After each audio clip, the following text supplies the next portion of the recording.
तो हमारा first question है कि नियो डार्विनिज्म क्या होता है, ठीक है। और वो लोग का क्या क्या थ्योरी था।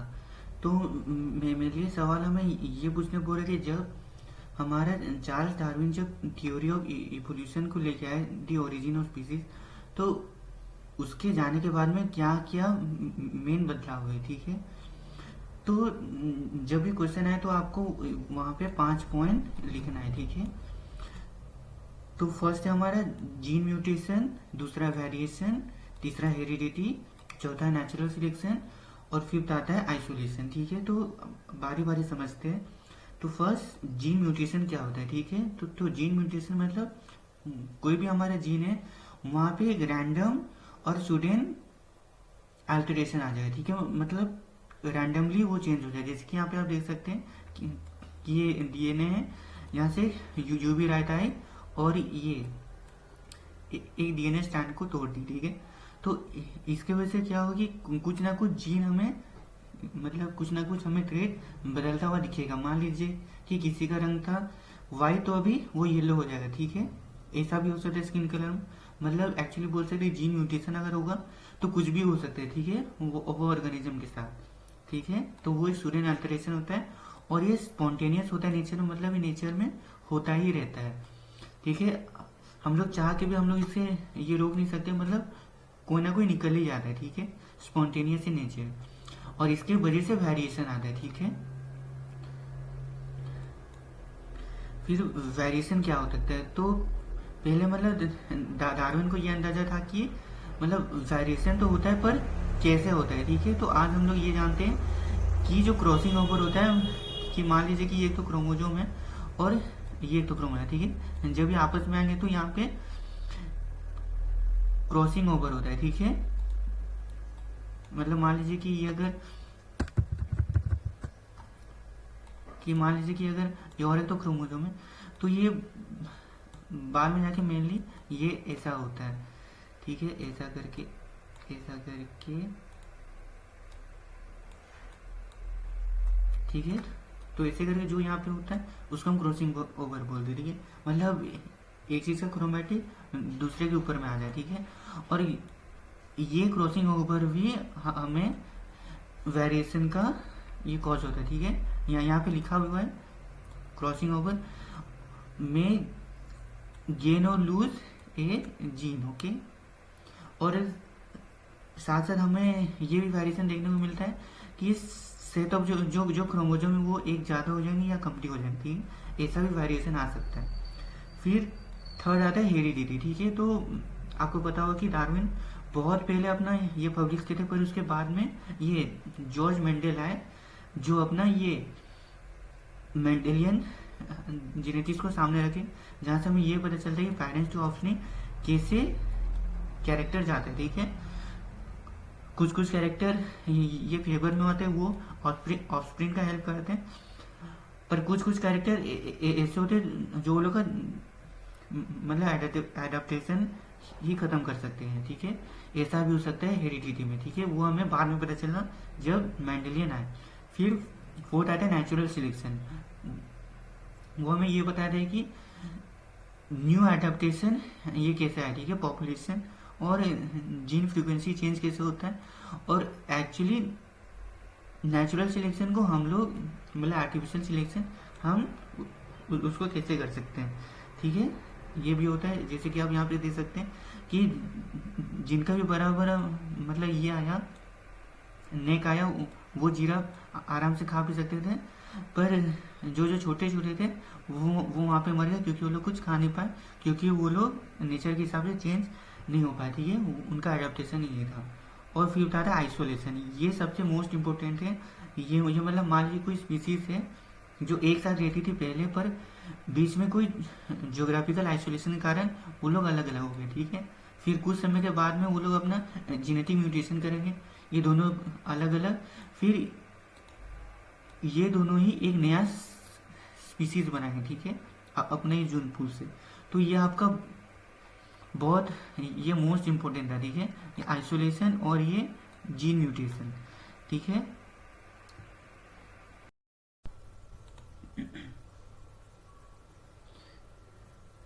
ठीक है, तो फ्रेंड्स अब हम अपना सेकेंड मोस्ट इम्पोर्टेंट क्वेश्चन पे आ गए हैं, जो कि हमें पूछा है कि क्रोम एब्रीविएशन क्या होता है। तो ठीक है, तो यहाँ पे क्रोमोजोम एब्रीविएशन का मतलब होता है कि कोई भी चेंज आ जाना क्रोमोजोम के अंदर में। ठीक है, तो ये मतलब या तो वो न्यूमेरिक चेंज होता है या तो स्ट्रक्चरल चेंज होता है। ठीक है, तो मेनली यहाँ पे क्या होता है कि क्रोमोजोम या तो मतलब ज़्यादा नंबर में आ जाते हैं या कमती नंबर में आ जाते हैं, या फिर उनका स्ट्रक्चर ही चेंज हो जाता है। ठीक है, तो क्रोमोजोम एब्रीविएशन में बस ये दोनों ही ये चेंज आता है। ठीक है, तो न्यूमेरिक का ऊपर में बात करते हैं।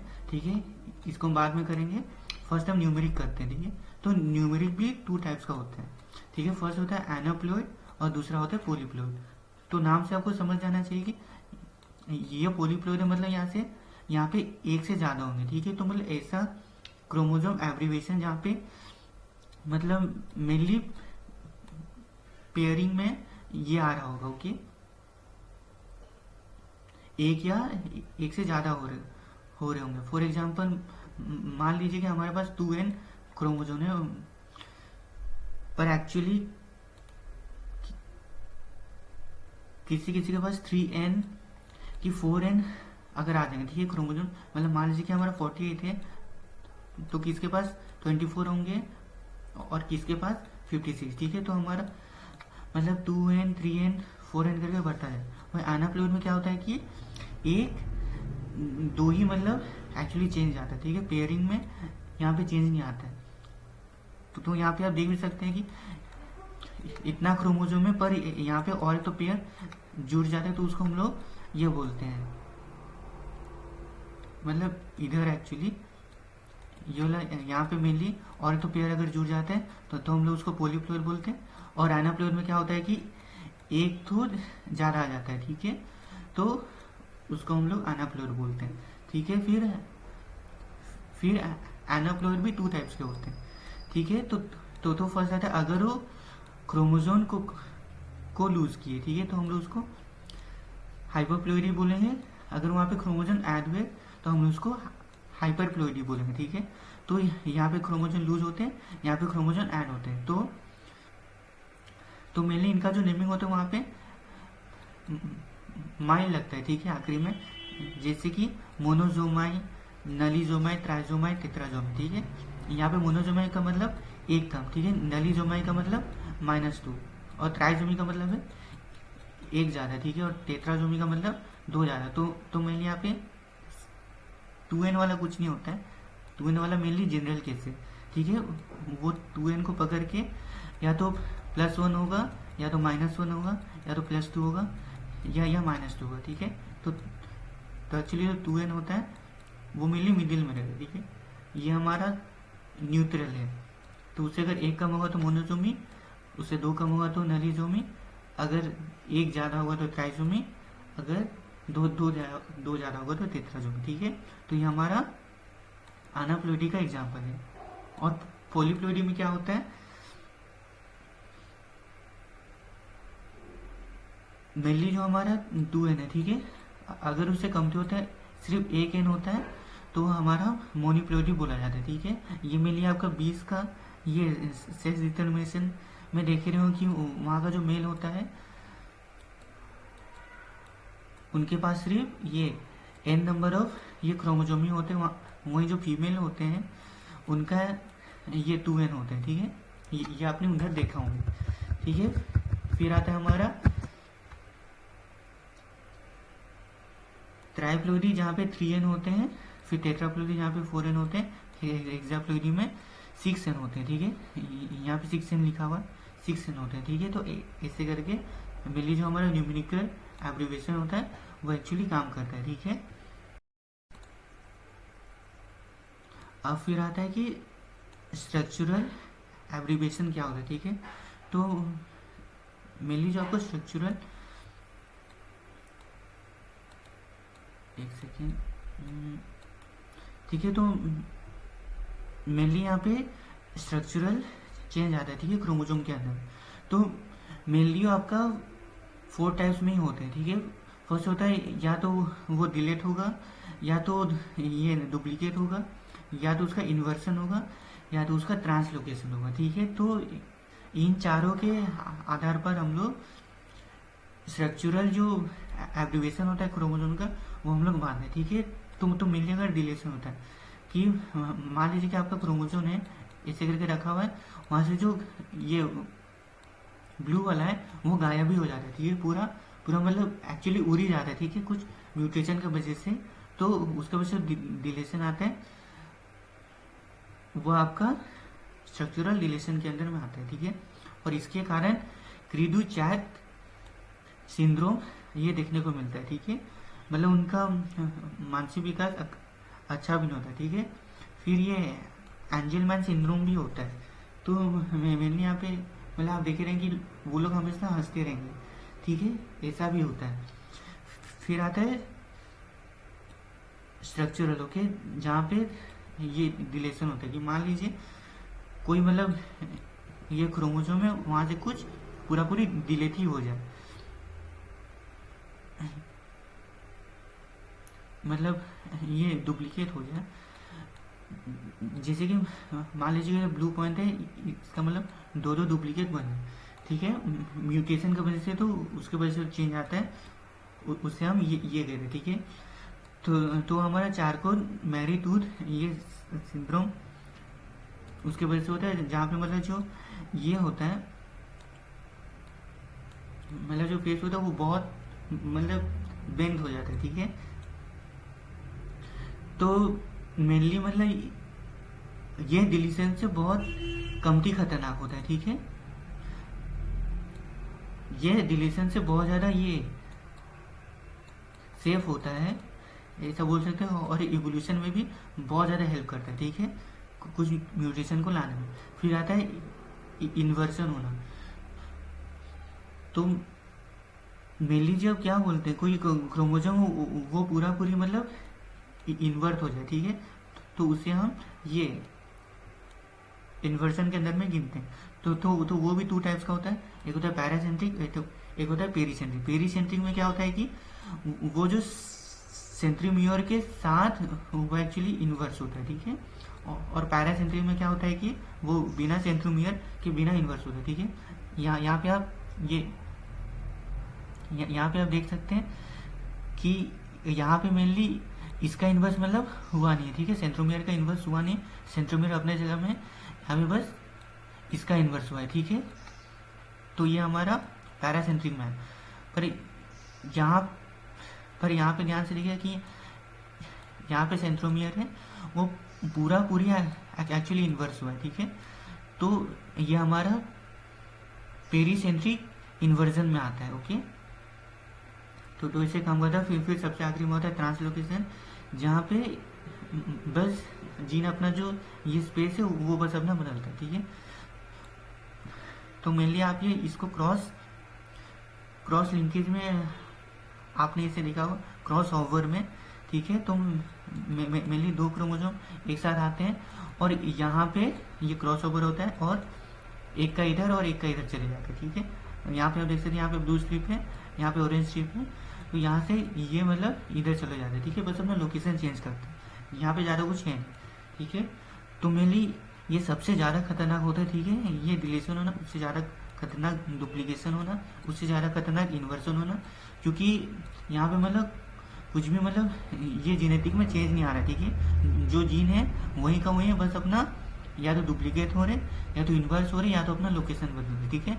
इससे ज़्यादा नहीं हो रहा है, इसलिए इसको सेफ भी बोलते। फिर फोर्थ भी आता है वही रिंग क्रोमोसोम, जो कि डिलेशन की वजह से होता है। अगर डिलेशन होता है तो एक रिंग बना देता है, उसको हम लोग बोलते हैं रिंग क्रोमोसोम। यहाँ पे ज़्यादा कुछ है नहीं, ठीक है। अगर ये होता है तो हमें रिंग सिंड्रोम होता है, ठीक है।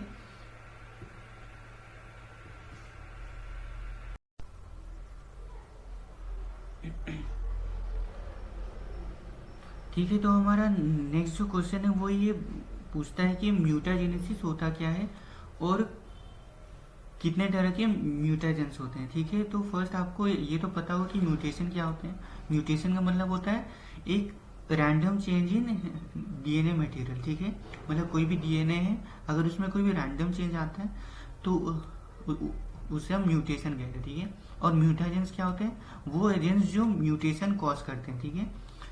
वो आपका मेनली फिजिकल हो सकता है, केमिकल हो सकता है, या इन्वायरमेंटल हो सकता है, ठीक है। ऐसे एजेंट जो म्यूटेशन कॉज करेंगे उसको हम लोग कहते हैं म्यूटेजेंट, ठीक है। तो यहाँ पे आप देख सकते हैं एक डीएनए का नॉर्मल सा स्ट्रैंड है, वहीं पे कुछ मतलब चेंजेस आ गए, ठीक है। और जो जो कॉज करने वाला जो है उसे हम म्यूटेजेंस कहते हैं, ठीक है। और ये जो प्रोसेस है इसको हम लोग कहते हैं म्यूटाजेनेसिस, ठीक है। तो म्यूटाजेनेसिस एक बायोलॉजिकल प्रोसेस होता है जहाँ से म्यूटेशन कॉज होता है और वो परमानेंट चेंज कर देता है, ठीक है। तो ये हमारा इवोल्यूशन के हिसाब से भी बहुत ज़्यादा जरूरी है, ठीक है। तो म्यूटेजेंस एक्चुअली करते क्या है, सबसे पहला या तो बेस को रिप्लेस करते हैं कि हमारा जो भी बेस है वहाँ से एक बेस को ये लोग ये निकाल सकते हैं, ठीक है। या तो वो बेस को अल्टर कर सकते हैं ताकि वो मिसपेयर हो जाए, ठीक है। मतलब मान लीजिए कि जी को सी के साथ होना था, मतलब गायमन को साइटोसिन के साथ होना था, पर वो थायमिन के साथ वो कनेक्ट हो गया, ठीक है। तो ऐसा भी हो सकता है, तो यहाँ से म्यूटेशन आ सकता है। फिर तीसरा मतलब वो इतना अल्टर कर सकते हैं कि वो जो बेस पेयर है वो मतलब पेयर ही ना हो सके, मतलब ग्वामाइन को साइटोसिन के साथ करना है तो वो मतलब होगा ही नहीं पेयर, ठीक है। या फिर वो एडिशन और डिलीशन ऑफ बेस कर सकते हैं, ठीक है। मतलब नया बेस को लाएंगे और पुराना बेस को छोड़ देंगे, ठीक है। ऐसा भी हो सकता है। तो म्यूटेजेंस मेनली 3 टाइप्स का होता है, एक होता है फिजिकल, दूसरा होता है केमिकल और तीसरा होता है इन्वायरमेंटल, ठीक है। यहाँ पे बायोलॉजिकल लिखा है पर बुक में इन्वायरमेंटल लिखा है, तो बुक के हिसाब से चलें, ठीक है। तो मेनली जो फिजिकल होता है वो मेनली आपका यूवी रेडिएशन या आपका जो नॉर्मल जो रेडिएशन होता है उससे कॉज होता है, ठीक है। तो मतलब यूवी रेडिएशन बहुत ज़्यादा पावरफुल होता है और वो भी म्यूटेशन कॉज कर सकता है, ठीक है। तो यूवी रेडिएशन का जो मतलब ताकत है वो उसका इन्वर्सली प्रोपोर्शनल होता है उसका वेवलेंथ कितना है, ठीक है। अगर उसका ज़्यादा वेवलेंथ है तो वो ये कमती नुकसान पहुंचाएगा, अगर उसका कमती वेवलेंथ है तो ज़्यादा नुकसान पहुंचाएगा, ठीक है। तो रेडिएशन से हमेशा बच के रहिएगा। फिर आता है केमिकल, ठीक है। तो बहुत सारे ऐसे केमिकल्स हैं जो डीएनए में बदलाव कर सकते हैं। फर्स्ट होता है बेस एनालॉग, ये मतलब डीएनए के जैसे ही दिखते हैं, ठीक है। मतलब डीएनए का सेम टू सेम है और ये मतलब उनका ही जैसे वो लोग बेस पेयर वो लोग कर देते, ठीक है। आके जैसे कि फॉर एग्जांपल जो 5 ब्रोमो रासिल है, ठीक है, वो थायमाइन को के साथ वो एडेनिन बना देता है, ठीक है, वो बेस पेयर, ठीक है। ऐसा भी होता है, जो थायमाइन है उसके साथ वो एडेनिन बना देगा, ये 5 ब्रोमो रासिल, ठीक है। फिर थर्ड आता है डीएमिनेशन। आप इसका स्पेलिंग से समझ पा रहे हैं, डीएमिनेशन मतलब एमाइन ग्रुप जो है, ठीक है, उसको ये बाहर निकालने में हेल्प करता है, ठीक है। जो हमारा नाइट्रिक एसिड है या जो हमारा हाइड्रोक्सी एमाइन है, ठीक है, वो एमाइन ग्रुप को रिप्लेस करके हाइड्रोक्सिल ग्रुप बना दे, ठीक है। फॉर एग्जांपल जो साइटोसिन है उसको ये यूरासिल बनाते, ठीक है, ये डी एमाइनेशन ग्रुप। तो मेनली जो जी जो स्ट्रक्चर होता है वो हमारा टी ए में कन्वर्ट हो जाता है, ठीक है। मेनली जो डीएनए में जहाँ पे सी और जी होगा उसका बदले में टी और ए हो जाए, ठीक है। कब जब डीएमिनेशन होगा जो साइटोसिन को यूरेसिल बना देगा, ठीक है। फिर तीसरा होता है एल्किलेटिंग एजेंट, जो हमारा ethyl methyl sulphonate ethyl ethane sulphonate वो डीएनए में एक्ट करते हैं चारों बेसिस का और उसका अल्टर कर देते, ठीक है। बट उनका जो मेन जो प्रेफरेंस होता है वो ग्वानाइन ही होता है, ठीक है। ऐसा होता है। फिर आता है बायोलॉजिकल चेंज, मेनली यहाँ पे वायरस, बैक्टीरिया या पैरासिटिक फंजाई ये रिस्पॉन्सिबल होते हैं, ठीक है, मतलब एनवायरमेंटल ये करवाने के लिए।